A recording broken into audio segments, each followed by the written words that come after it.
menjalankan tugas 1 bagi kursus PKUK 1104, murid berkeperluan pendidikan khas dengan fokus pada masalah pendengaran dan ketuturan. Baik, apa itu kehilangan pendengaran? Kehilangan pendengaran merujuk kepada keadaan di mana seseorang itu tidak dapat mendengar bunyi dalam satu atau kedua belah telinga secara sebahagian atau sepenuhnya. Ini bermaksud mungkin seseorang itu masih boleh mendengar sebahagian bunyi yang kuat dan ada yang tidak boleh mendengar secara langsung dalam salah satu telinga atau kedua belah telinga. Baik, seterusnya apa itu masalah ketuturan? Masalah ketuturan merujuk kepada ketuturan yang tidak sempurna sama ada dari segi bunyi, penguasaan bahasa mengikut umum atau gangguan semasa bertutur.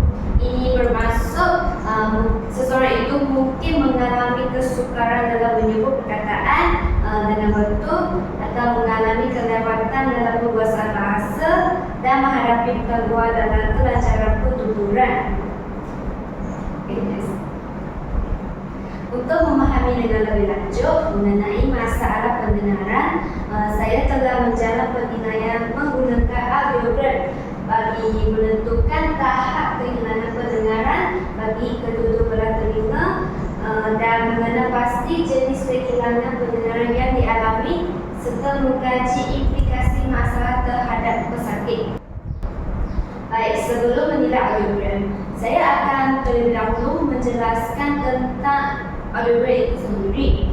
Fasih dalam audiogram mewakili frekuensi bunyi yang diubah dalam hertz, menunjukkan nada dari rendah ke tinggi. Sementara itu, fasih Y mewakili kekuatan bunyi dalam desibel, di mana bunyi semakin kuat apabila bergerak dari atas ke bawah. Baik, dalam audiogram terbahagi kepada beberapa tahap kekuatan bunyi. Dalam negatif 10 hingga 20 desibel adalah dalam tahap normal, di mana individu dapat mendengar bunyi dengan jelas tanpa kesukaran dalam persekitaran fisik. Dalam 20 hingga 40 desibel merupakan tahap kehilangan pendengaran ringan, di mana individu mungkin mengalami sedikit kesukaran dalam pendengaran, terutamanya dalam persekitaran fisik. Dalam 40 hingga 70 desibel merupakan tahap kehilangan pendengaran sederhana. Jadi individu dengan tahap ini akan mengalami kesukaran mendengar dalam persekitaran fisik, sering meminta orang mengulang percakapan dan kadang-kadang lupa apa yang telah diperkatakan. Dalam 70 hingga 90 desibel adalah dalam tahap kehilangan pendengaran keruh. Individu mungkin menghadapi kesukaran dalam memahami percakapan dan cenderung mengelakkan diri daripada berada di tempat yang bising. Dalam jumlah 90 hingga 120 desibel adalah berada di tahap kehilangan pendengaran sangat teruk. Dalam keadaan ini, individu hampir tidak dapat mendengar bunyi persekitaran, termasuk perbualan biasa, hom kenderaan atau loceng pintu jika tanpa bantuan tambahan. Oleh itu, mereka bergantung pada alat bantuan pendengaran atau kaedah komunikasi alternatif seperti bahasa isyarat, membaca gerak bibir dan penggunaan teknologi bantuan untuk berkomunikasi dengan lebih berkesan. Baiklah, mari kita lihat tahap kehilangan pendengaran berdasarkan audiogram ini. Dalam audiogram, simbol S mewakili telinga kiri dan simbol O mewakili telinga kanan. Keputusan audiogram menunjukkan bahawa pada frekuensi 250 Hz, ambang pendengaran bagi kedua belah telinga kanan dan kiri adalah dalam 25 desibel, yang berada dalam tahap kehilangan pendengaran ringan. Keadaan ini boleh menyebabkan pesakit mengalami kesukaran mendengar bunyi yang perlahan seperti titisan air. Pada 500 Hz, ambang pendengaran telinga kanan berada dalam 20 desibel, manakala telinga kiri pada 10 desibel, kedudukannya dalam jumlah yang normal. Pada 1000 Hz, telinga kanan mengalami kehilangan pendengaran ringan dengan ambang 25 desibel, manakala telinga kiri masih dalam jumlah yang normal pada 15 desibel. Perbezaan ini menunjukkan sedikit asimetri dalam pendengaran, namun ia masih dalam tahap yang tidak terlalu mengganggu komunikasi harian.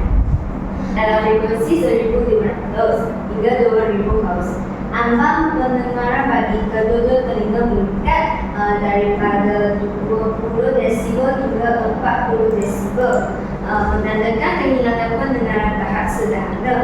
Keadaan ini boleh menjejaskan kejelasan pemahaman pertuturan, terutamanya dalam persekitaran yang berisik.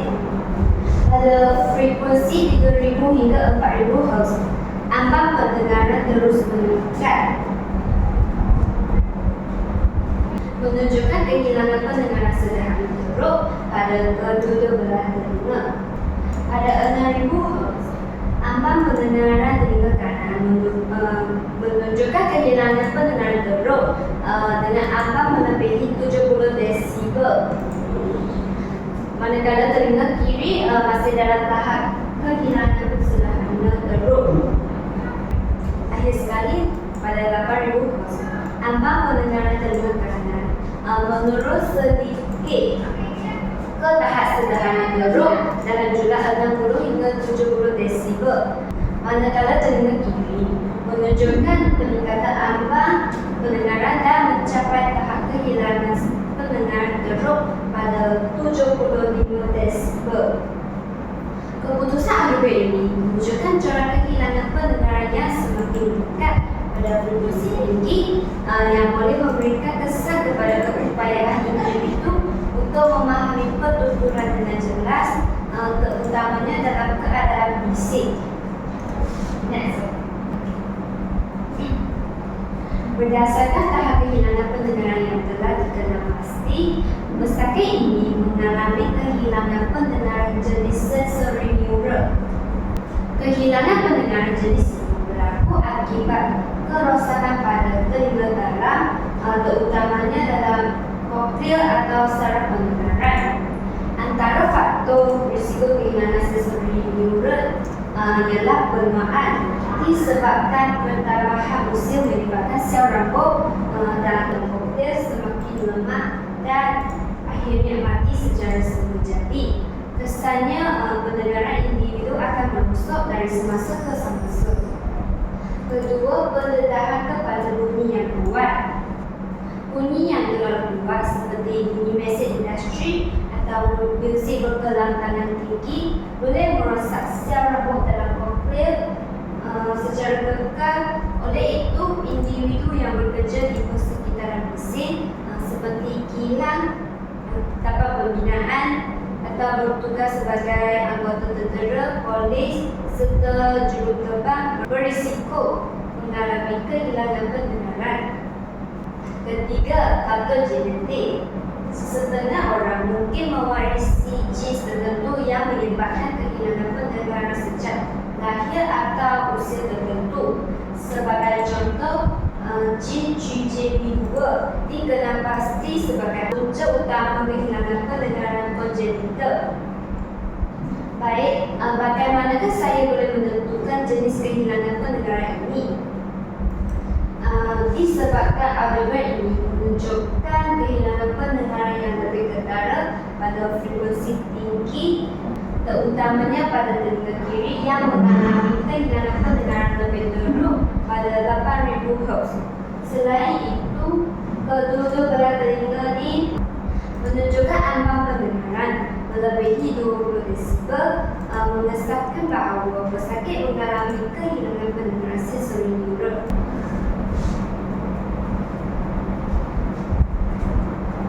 Kehilangan pendengaran boleh membawa beberapa implikasi kepada pesakit, terutamanya dalam aspek pertuturan. Hal ini kerana keupayaan untuk mendengar dengan jelas memainkan peranan penting dalam memahami dan menghasilkan pertuturan yang betul. Pertama, Pesakit akan mengalami kesukaran memahami bunyi konsonan. Pesakit dengan kehilangan pendengaran, terutamanya pada frekuensi tinggi, tidak dapat melihat atau membezakan bunyi konsonan seperti S, T, F, Sh. Akibatnya mereka sering tersalah faham perkataan yang diucapkan oleh orang lain. Sebagai contoh, perkataan sabun mungkin kedengaran seperti aku, atau cuci terdengar sebagai uji. Kesukaran ini boleh menyebabkan kekeliruan dalam komunikasi harian. Kedua, penuturan pesakit mungkin menjadi kurang jelas. Disebabkan ketidakupayaan untuk mendengar dengan baik, pesakit mungkin tidak dapat menyebut perkataan dengan betul. Ini kerana mereka tidak dapat mendengar bagaimana bunyi sebutan tersebut dihasilkan. Akibatnya, penuturan mereka boleh menjadi kurang jelas dan sukar difahami oleh orang lain. Ketiga, pesakit mungkin menghadapi kesukaran untuk melibatkan diri dalam perbualan kumpulan atau persekitaran bisik. Bunyi latar belakang seperti bunyi kenderaan atau bunyi muzik boleh mengganggu keupayaan pesakit untuk membezakan perkataan yang diucapkan oleh orang lain. Oleh itu, mereka mungkin perlu meminta orang lain memulai percakapan atau bercakap dengan perlahan dengan jelas. Situasi ini boleh menyebabkan mereka berasa kurang yakin untuk berinteraksi dalam suasana sosial yang melibatkan ramai orang. Keempat, kehilangan pendengaran boleh menyebabkan pesakit kurang keyakinan diri dan menghadapi kesukaran untuk bersosial. Kesukaran memahami perbualan sering menyebabkan pesakit tersalah faham apa yang diperkatakan. Keadaan ini boleh menyebabkan mereka berasa malu atau takut untuk bercakap dengan orang lain. Akibatnya, mereka mungkin mengelakkan perbualan, kurang berinteraksi dalam situasi sosial atau menjadi lebih pendiam. Dalam jangka panjang, keadaan ini boleh menjejaskan kesejahteraan emosi dan mental mereka. Akhir sekali, kehilangan pendengaran boleh menyebabkan nada dan intonasi suara pesakit menjadi tidak sengaja. Pesakit mungkin menghadapi kesulitan untuk mengawalkan lantaran suara mereka kerana mereka tidak dapat mendengar suara sendiri dengan jelas. Oleh itu, mereka mungkin bercakap terlalu kuat dan terlalu perlahan tanpa menyadarinya, yang boleh menimbulkan kesulitan dalam komunikasi dengan orang lain. Baiklah, kehilangan pendengaran bukan sahaja menjejaskan keupayaan untuk mendengar, tetapi juga memberikan kesan besar terhadap penuturan, keyakinan diri serta interaksi sosial pesakit. Oleh itu, mendapatkan rawatan dan sokongan yang sewajarnya adalah penting bagi mereka yang mengalami kehilangan pendengaran agar dapat terus berkomunikasi dengan lebih berkesan dalam kehidupan seharian. Seterusnya, saya akan mengenal pasti masalah penuturan daripada kedua video yang disebutkan dengan menilai dari beberapa aspek penuturan, iaitu sebutan, kelancaran, kefasihan, tata bahasa, intonasi, dan tekanan.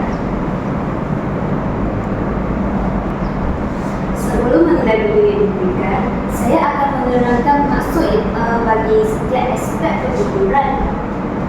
Sebutan merujuk kepada cara seseorang menghasilkan bunyi perkataan dengan betul dan jelas. Sebutan yang baik boleh memastikan pendengar dapat memahami penuturan tanpa kekeliruan. Kesalahan sebutan boleh berlaku apabila bunyi dalam perkataan diubah, diganti, ditinggalkan atau ditambah. Kelancaran berkaitan dengan keupayaan bercakap tanpa gangguan seperti pengulangan bunyi atau pemanjangan perkataan. Sebagai contoh, individu yang mengalami gagap sering menghadapi kesukaran untuk bercakap dengan lancar. Kefasihan juga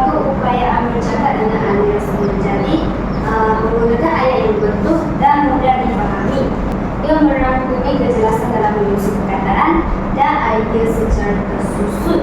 Kedua, kefasihan boleh menyebabkan pertuturan yang terputus-putus, sukar dipahami atau tidak tersusun dengan baik. Tata bahasa ni merujuk kepada penggunaan struktur yang betul dalam pertuturan atau penulisan. Ini termasuk pemilihan kata yang sesuai, susunan perkataan dalam ayat, dan penggunaan kata kerja, kata nama serta penentu waktu dengan tepat. Kesalahan tata bahasa boleh menyebabkan ayat menjadi sukar dipahami atau mengelirukan maknanya. Intonasi ialah perubahan nada suara ketika bercakap. Intonasi yang betul boleh membantu menyampaikan emosi, niat atau makna dalam ayat. Sebagai contoh, apabila kita bertanya soalan, nada suara biasanya menaiki di hujung ayat. Seperti awak sudah makan, ini menunjukkan nada menaik. Manakala nada mendorong digunakan untuk menyatakan fakta atau memberikan arahan. Macam saya sudah makan. Di sini nada mendorong. Akhir sekali tekanan dalam pertuturan bermaksud penekanan pada suku kata atau perkataan tertentu dalam ayat. Tekanan yang betul membantu pendengar memahami makna dengan lebih jelas. Sebagai contoh, saya pergi ke sekolah. Di sini saya menekankan tempat sekolah. Saya akan menilai video pertama dahulu. Marilah kita menonton video pertama.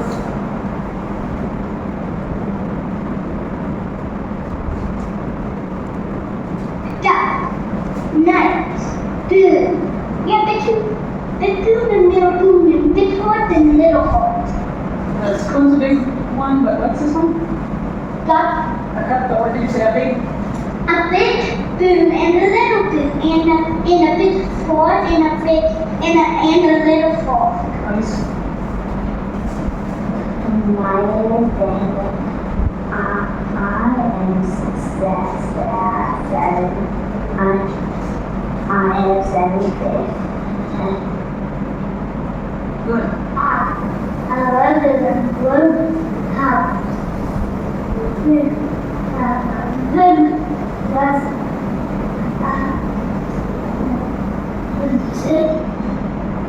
What's this? about And are these teeth? less than nose and mouth. Where are the teeth?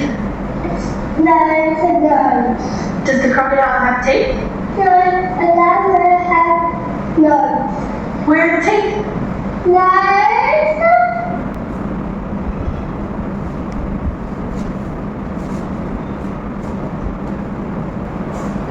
Berdasarkan analisis, terdapat beberapa aspek pertuturan yang menunjukkan masalah yang ketara.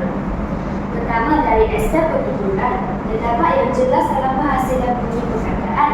Contohnya sebutan dalam ayat seperti But doing the inner woman, the horse, the small a big one. Di sini perkataan ini tidak jelas dan bercampur-campur sehingga sukar difahami oleh pendengar. Kedua, dari aspek kelancaran, individu dalam video ini menunjukkan masalah kelancaran untuk bercakap seperti pengulangan perkataan, pemajanan bunyi dan membuat dalam tuturan. Contohnya dalam ayat I am success at 7. I have 7 fish. Di sini terdapat pengulangan bunyi dalam pemecahan struktur ayat yang menyebabkan pertuturan tidak lancar. Ketiga, dalam aspek kefasihan, individu dalam video ini mengalami kesukaran dalam menyusun ayat dengan lancar dan semula-jadi. Pertuturannya terdengar terputus-putus dan tidak tersusun, menjadikannya sukar untuk dipahami oleh pendengar. Keempat, dari aspek tata bahasa, terdapat penggunaan struktur ayat yang tidak tepat atau tidak lengkap. Sebagai contoh, ayat my name is Daniel, I am success at 7, I have 7 fish. Di Di sini menunjukkan kesilapan dalam susunan kata dan penggunaan kata hubung. Kesalahan ini mencerminkan kemungkinan keluar bahasa ekspresif di mana individu menghadapi kesukaran dalam membentuk ayat yang gramatis. Kelima, dari aspek intonasi, individu dalam video pertama itu menunjukkan intonasi yang tidak stabil, lalu suara naik dan turun secara tidak terawat, mencerminkan masalah kawalan penuturan yang boleh menjejaskan pemahaman pendengar terhadap maksud ayat yang disampaikan. Keenam, dari aspek tekanan, individu dalam video pertama mengalami kesukaran dalam menekan suku kata atau perkataan dengan tidak betul. Tekanan tidak sekata dalam bertuturan menyebabkan maksud ayat menjadi kurang jelas dan sukar dipahami oleh pendengar. Berdasarkan analisis aspek pertuturan ini, individu dalam video pertama menunjukkan berbagai masalah dalam komunikasi lisan yang mungkin berpunca daripada gangguan bahasa atau penuturan tertentu. Seterusnya, saya akan menilai video kedua berdasarkan 6 aspek pertuturan.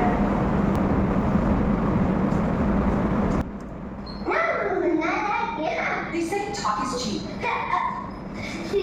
Not for 7-year-old Mackenzie, who works hard for every word. What did you? This home video shows years of practice just learning to say her name. Mackenzie. My name is Mackenzie. Bright and loving, Mackenzie never babbled like most babies do. Her parents noticed something was wrong at 14 months, and speech therapists diagnosed her at age 2. She has childhood apraxia of speech, the most severe neurological speech disorder. And I just remember looking at my friend crying and saying, I'm never going to hear her talk. It was devastating. I'm never going to hear those sweet little words that every parent longs to hear. Mackenzie understands everything and knows how she wants to respond, but she can't. It's really, really frustrating, and then you feel horrible as a parent because you should be able to understand your child, but you just don't. The symptoms include inconsistent sound errors of both consonants and vowels, difficulty creating a flow of speech that's smooth and continuous, more errors, and struggle as the length and complexity of speech increases. What's it like when people can't understand you? Mackenzie comes to speech therapy once a week. They set high goals here, and she forms sounds and words and gets game pieces as a reward. Kids with other speech disorders tend to make progress much more quickly, whereas with apraxia, the progress is slower. Early intervention is key. Here they try to make a pathway, like a hyper, so her brain can form the words. Kids with apraxia have a hard time planning the motor movements to produce speech. It's not that they don't know what they want to say. It's not that they don't know. It's not that their speech muscles don't have the strength to do it. It's that there is a disconnect in their ability to plan motor movement. Her progress is slow and steady. As a second grader, she now has the vocabulary of a 3 or 4-year-old. But without therapy, she may never have uttered these simple words. I love you, Mommy. When she first said mom, it was the most beautiful sound on earth, because that had been a couple-year process in the making. The therapist is hopeful one day Mackenzie will become completely verbal. I'm bleeding. This is a way form of Mackenzie saying my name for the first time. All of the up and downs here represent one of the consonants or vowels in my name, and so you can see that it's Andrea. Yeah, it's just really special when she gave that to me as a gift. They say talk is cheap, but Mackenzie and her mom disagree. Every word, every sentence, every sound is such a victory. And worth the struggle to help Mackenzie find her voice. Heather Simonson, KSL 5 News.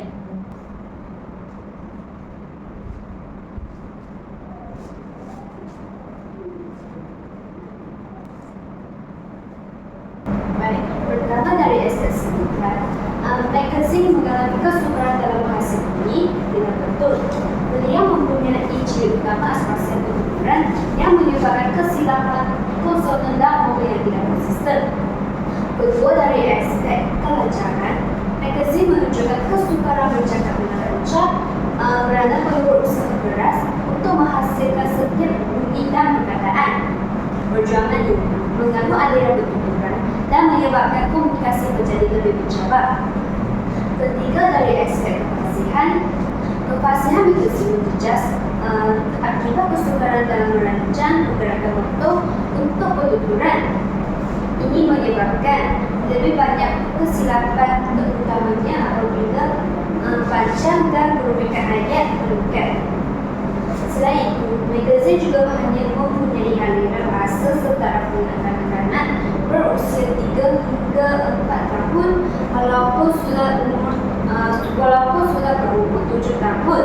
Perkembangan bahasa yang lebih perlahan ini menunjukkan jurang yang ketara berbanding dengan rekan sebaya. Keempat dari aspek tata bahasa, magazin ini mungkin memahami ayat dengan baik, tetapi kesukaran dalam merancang pergerakan otak ketuturan menyebabkan ayat yang dihasilkan kurang dramatis. Kelima dari aspek intonasi, magazin mengalami intonasi yang rata atau tidak senjadi. Ini berpunca daripada aspirasi ketuturan yang menghalangnya daripada mengawal pergerakan otak mulut dengan baik untuk menghasilkan perubahan nada yang sesuai. Akhir sekali, dari aspek tekanan, magazin mengalami kesukaran menentukan bahagian mana yang perlu diberi tekanan dalam sesuatu perkataan atau ayat. Berdasarkan analisis tentang aspek ini, magazin menunjukkan kesukaran yang ketara dalam penuturan akibat aspirasi penuturan yang memberi kesan kepada sebutan, kelancaran, kefasihan atau bahasa, intonasi dan tekanan. Masalah penuturan yang ditunjukkan dalam ketutur video mungkin disebabkan oleh beberapa faktor. Pertama ialah masalah neurologi. Masalah penuturan boleh disebabkan oleh gangguan neurologi seperti aspirasi penuturan atau dikenali sebagai CAS dan gangguan lain yang mempengaruhi kawalan otak penuturan.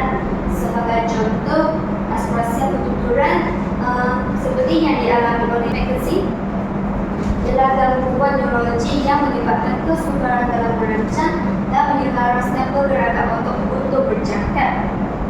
Kanak-kanak dengan CAS, mereka tahu apa yang mahu dikatakan, tetapi mereka tidak dapat menggerakkan otak mulut dengan betul untuk menghasilkan bunyi dan perkataan dengan tepat. Selain itu, gangguan neurologi lain seperti cerebral palsy, kecederaan otak traumatik TBI, stroke atau autism juga boleh menjejaskan kawalan otak terhadap penuturan, menyebabkan kesukaran dalam menghasilkan bunyi, menyusun ayat atau mengawal intonasi dengan betul. Kedua, gangguan kelancaran.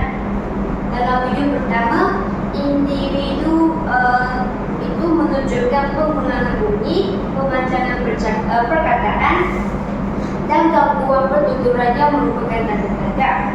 Gagap boleh berpunca daripada faktor genetik, tekanan, atau ketidakseimbang dengan perkembangan otak yang mengawal penuturan. Ketiga, gangguan bahasa ekspresif. Kesukaran dalam membina ayat dengan struktur yang betul seperti dalam video pertama mungkin disebabkan oleh gangguan bahasa ekspresif. Individu yang mengalami gangguan ini menghadapi kesukaran dalam menghayati dan menyusun perkataan untuk membentuk ayat yang dramatis dan bermakna. Faktor ini boleh berpunca daripada kecacatan perkembangan, autism, atau kelewatan bahasa yang tidak dirawat sejak kecil. Sekiranya tidak ditangani, ia boleh memberikan kesan jangka panjang terhadap keupayaan komunikasi individu. Keempat, masalah fizikal dan anatomi. Masalah penuturan boleh berpunca daripada kelemahan otak mulut yang dikenali sebagai dysarthria. Jika otak rendah, bibir atau rahim lemah dan tidak bergerak dengan baik, individu akan mengalami kesukaran dalam kesebutan dan tekanan penuturan dan kawalan informasi. Dysarthria sering dikaitkan dengan cerebral palsy, stroke atau penyakit saraf degeneratif.